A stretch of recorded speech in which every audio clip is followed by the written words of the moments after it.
Mga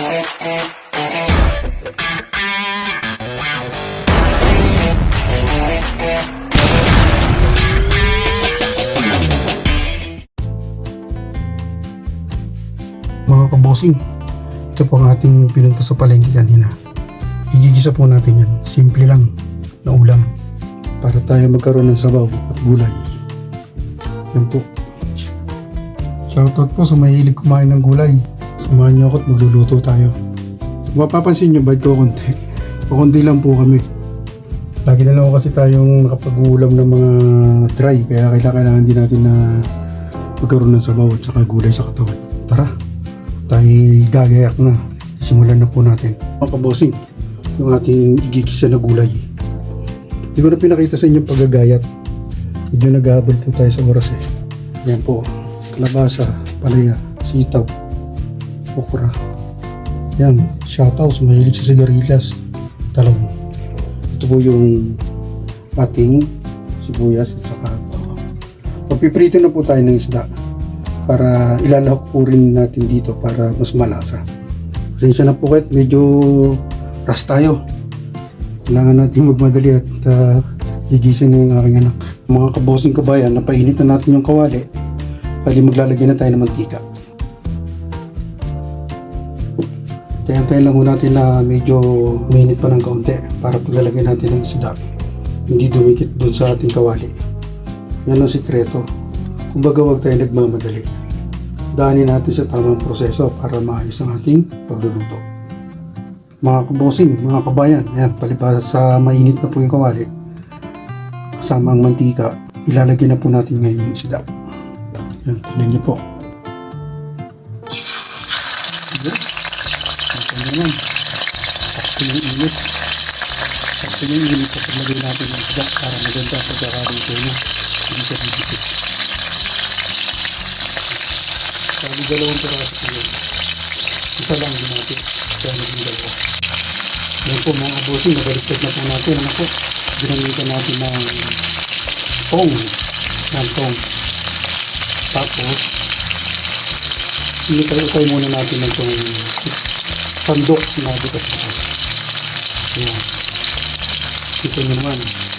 Ipinagpritusan po natin ng isda. Yan din po gagamitin natin sa pagigisa ng gulay na ating lulutuin. Kumbaga, direct ka na. Dahil hindi naman yung kondensya eh. Yung sarili naman po eh.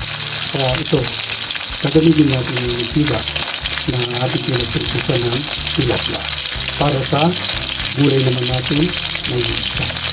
Kaya mga bossing, magsisimula na tayo mag-isa ng ating gulay. Naugasan ko na po yan, gumamit tayo ng salaan para mas mabilis ang proseso. Natin gagamitin bawang at sibuyas. Simpleng paggigisa lang po at pang sariling ulam ang ating gagawin ngayon. At nagpapasalamat po ako sa lahat ng mga aking subscribers, viewers, silent viewers, at sa lahat po ng aking mga kaibigan na nakakilala sa akin at nag-subscribe na. Maraming salamat po sa inyo. At dito po sa Asia 1, lahat po na nakakilala sa akin sa palengke, sa court, basta buong Kanlubang, Kalamba, maraming salamat po sa suportang ibinibigay niyo sa akin. At yung ating pong channel ay umangat na konti-unti. Mga kabosing, mga kabayan, ayan na. Subukan natin baliktarin ulit o pilitin. Yun. Kahit no, ibig sabihin nga luto na. Ito po. So, pinatayo po natin para yung isang portion nila maluto rin kahit pa paano. Nakita nyo naman, dito lang yata kayo nakakita sa alabosing sarap na panapiprito, pinapatay yung isda. Sa alabosing sarap lang po yan. Wala namang masama na gayahin nyo, tularan nyo.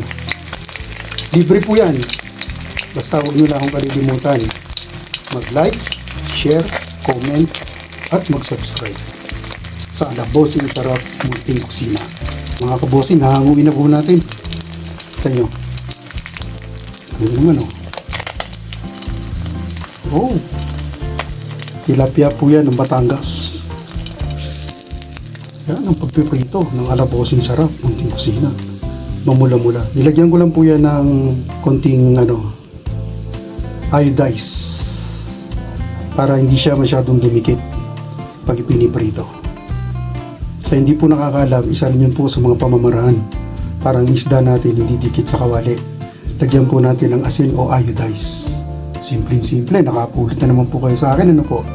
Okay lang po yan, share ko lang po sa inyo. Maraming salamat. Ayan na po, mga kabosing, kabayan, hango na po natin.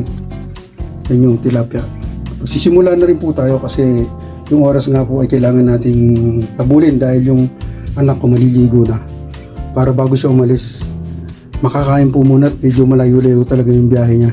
Ilang kilometro din yan mula sa Calamba City hanggang Alabang. South Express Way po ang kanyang dadaanan. Nagkaka-traffic po minsan dyan sa may bago dumating ng Alabang, papasok. Dyan po nagkaka-traffic yung papasok ng Pilenbes, yung aakit ka tapos kakaliwa. Tapos ang pakanan naman po ay papasok ng Alabang proper city. Yan po, sa may Star Mall. Kaya kailangan po natin habol sa oras. Ilalagay na po natin ang bawang, ano po?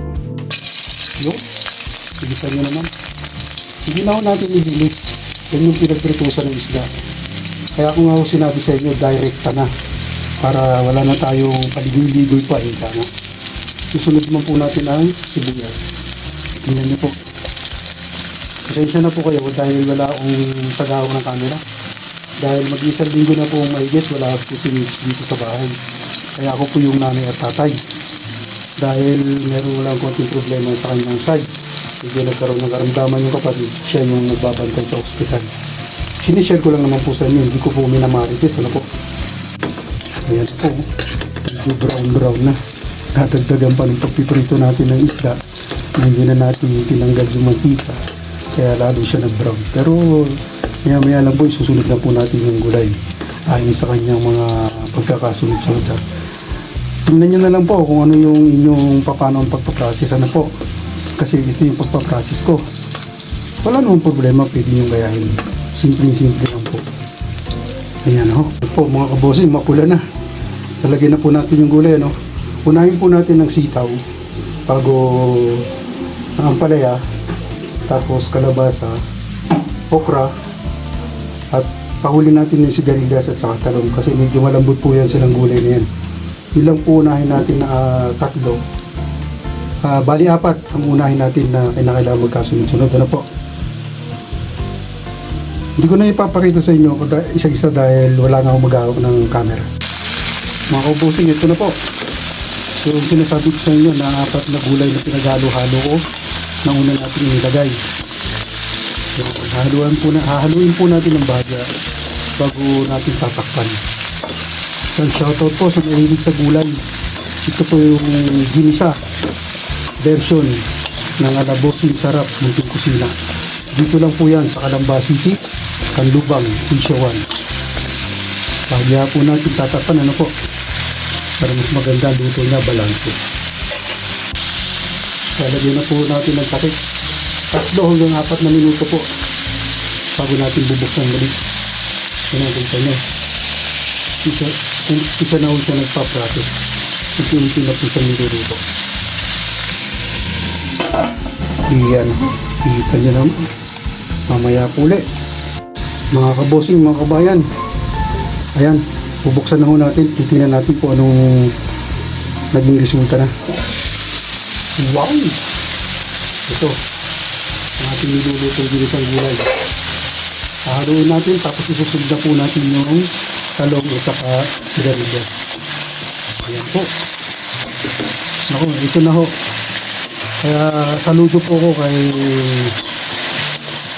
Kabady, Sir Bradak Sniper. Sir, yung nakaraan kayo dumaranas na kayo nag-iisa at nagluluto ng pakanta-kanta. Ako naman po ito ngayon nagluluto din dahil wala po si Mrs. Nasa Dolores Quezon at kanyang sinusuportahan ng kanyang mga magulang dahil isa po sa mga kapatid na na hospital. Siya yung nagbabantay. Hindi na ako kasi pwede ang nanay at tatay dahil natatanda na po. Sa akin naman po, ang pagkakaiba, sir, yung kalapit bahay ko, nagpatugtog. Puro hugot din po, sir. Walang pagkakaiba sa nangyayari sa ating dalawa nang ikaw ay nag-iisa na si ma'am ay wala doon sa kanyang magulang. Sinishare ko lang naman po. Ayan. At sa lahat po nga po pala ng ating mga subscriber, lahat po ng aking sinashoutout, tandaan ninyo, guarantee.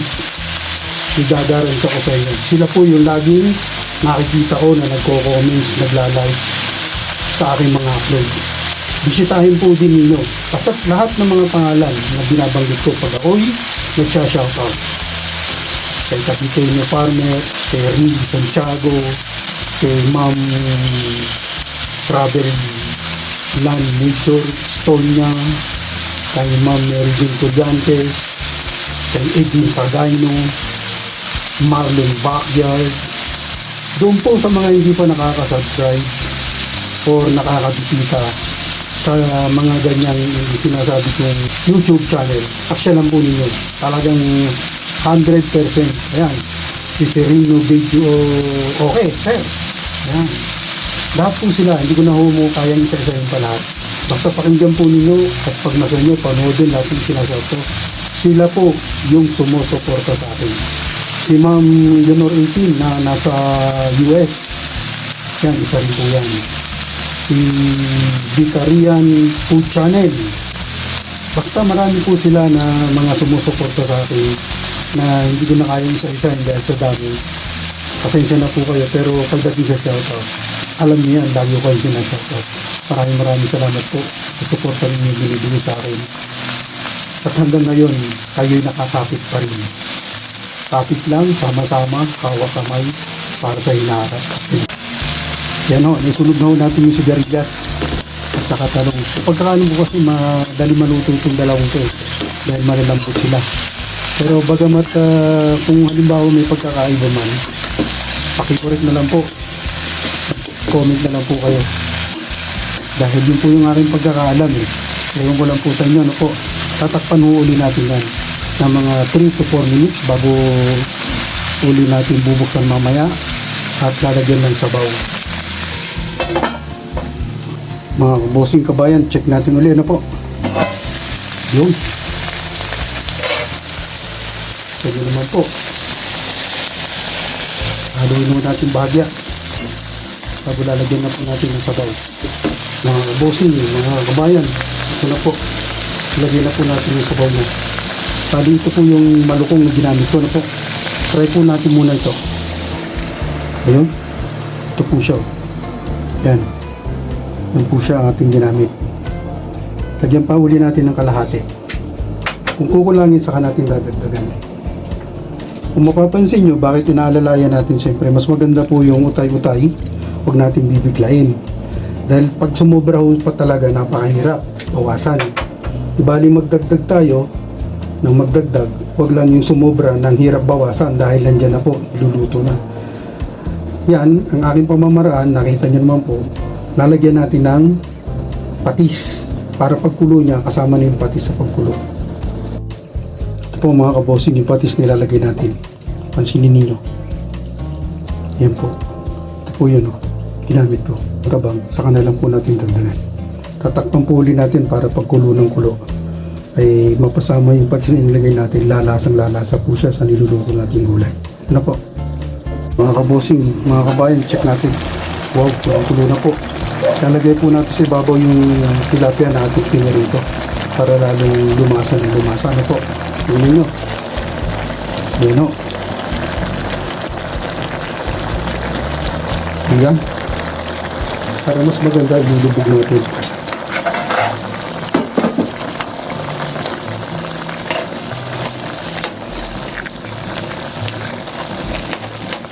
Ito ang isa sa mga sikreto sa pagluluto para lumasa yung ating gulay na niluluto. Sa mga anak ko na po yung isda, sa akin na lang po yung mga gulay. Depende kung kakain ko sila. Pero kumakain naman po yung panganay ko. Kaya ko lang yung dito. Para naman may iba-iba. May sabaw naman tayo kahit pa paano. Takpan po uli natin mga kabossing, mga kabayan. Mga kabosing, mga kabayan, ito na yung resulta ng ating ginisang gulay. Titikman po natin kung anong lasa para malagyan natin ng dagdag kung dadagdagan o sakto na o tama na. Ano po? Hindi ko napapakita sa inyo kung paano ko siya higupin.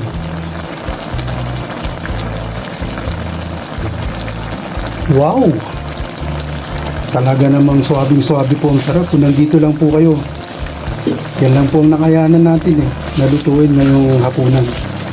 Maraming salamat po sa mga nanood ng aking ginawa. Tuloy-tuloy lang po ang ating suporta sa bawat isa. Mag-ingat po kayo palagi. God bless. Ginisang gulay ng alabosing sarap, munting kusina.